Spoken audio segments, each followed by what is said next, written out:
the numbers were stacking against Darren Moore. 3 wins in 23 matches, and I think from a Huddersfield perspective, they were probably conscious of thinking, well, if we do leave it a little bit later and it doesn't turn, and they could potentially go down by a few points, then they could probably have some recriminations when they're sort of doing the sort of post-season review, thinking, well, if we do go down, did we leave it too late? So I think it just never took off, did it? Really, Darren Moore's reign. It was ultimately a little bit like Mark Fotheringham's as well. He just things conspired against him. I have some sympathy in the respect, especially in sort of mid to late August. The amount of injuries that Huddersfield had was incredible, really. There were literally some games 12, 13 players out. There was always a big thing of sort of getting to the transfer window, addressing 1 or 2 areas. Certainly Huddersfield have looked light in terms of in terms of forward. They sort of addressed that. They brought a couple of players in, Bojan Radilovic and Reece Healy.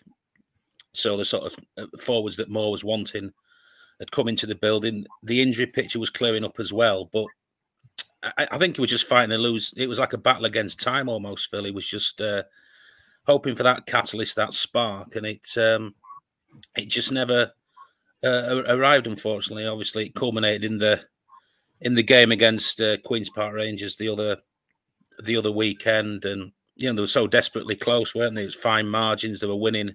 They scored after 86 minutes, and it looked like this was the moment that perhaps Moore had been hankering for.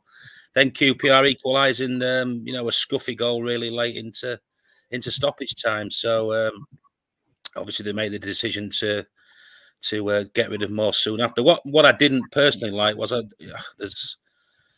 he does engage with the Huddersfield Town supporters, Kevin Nagle on social media, and I didn't particularly like it in the build-up. There was a lot of talk about it being a must-win game for Darren Moore. I think everybody knew that anyway, didn't they, to be quite honest? And then what happened in the game, obviously, with QPR equalising at the death, and there was soon after another little bit of a dig at Moore. This being a man who was soon to get the sack, basically saying that we were hanging on, we were too defensive, and I just thought personally that lacked a little bit of class from the Huddersfield Town chairman there.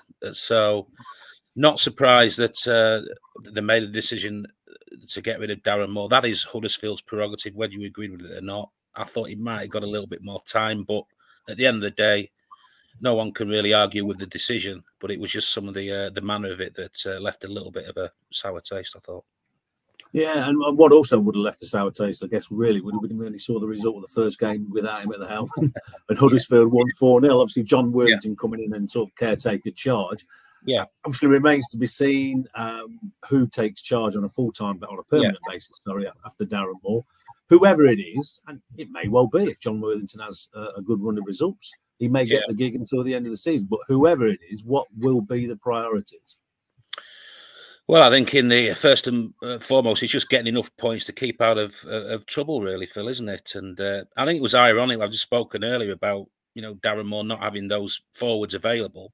Then we get to the game against Sheffield Wednesday, and the 2 forwards actually both got injured and came off, which was somewhat bizarre. Reece Healy came off with a groin injury, and in the second half, Radilovic came off as well with an issue. So it's sod's law, really, isn't it? But the changes were Ben Wiles, who's had a difficult time at Huddersfield since he's come from Rotherham. It's never really sort of taken off for him. He was excellent in playing as a number 10, and he was involved in some of the goals. And it just came together. It was one of those mad spells of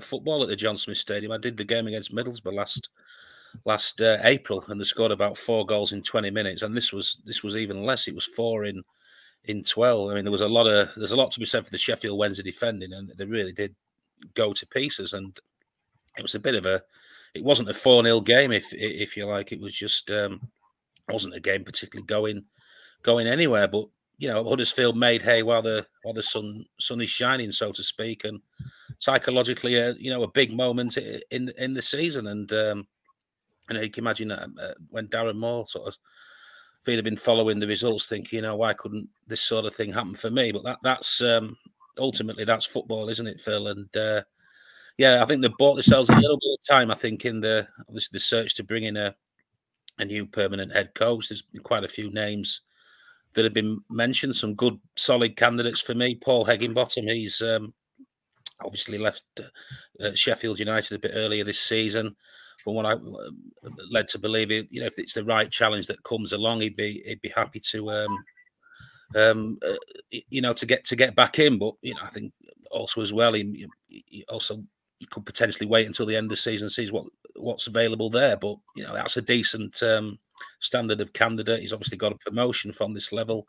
He's got Sheffield United in the playoffs. Michael Duff as well. He's out of work. He left Swansea City just before Christmas. I know there's been in the past he has been linked with the Huddersfield job in the past. I think there's some people in the club who are obviously probably aware of him as well. That could be one to watch. And John Eustace as well, who it did so well earlier in the season at Birmingham City, and obviously left there when Wayne Rooney came in.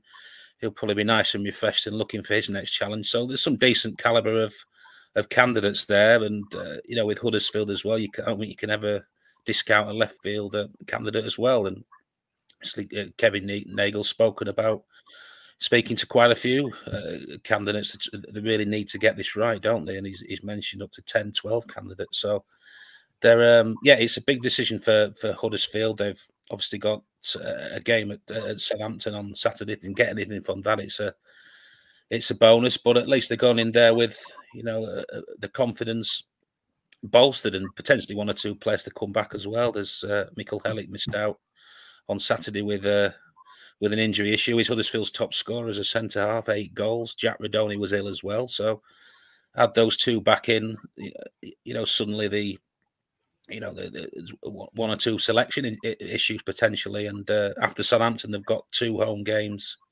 against Sunderland and Hull City, and a chance for points there. And just looking at the table, I think the important things to sort of quickly say is that they've managed to reel 1 or 2 other teams in above them. You look at some teams who were really starting to struggle at this early period of the new year. Blackburn, especially, they're on a real torrid run, and obviously there was a lot of talk about not bringing in the American striker just before the deadline. That one's not got over the line, and Stoke City as well. So Huddersfield managing to claw 1 or 2 teams back.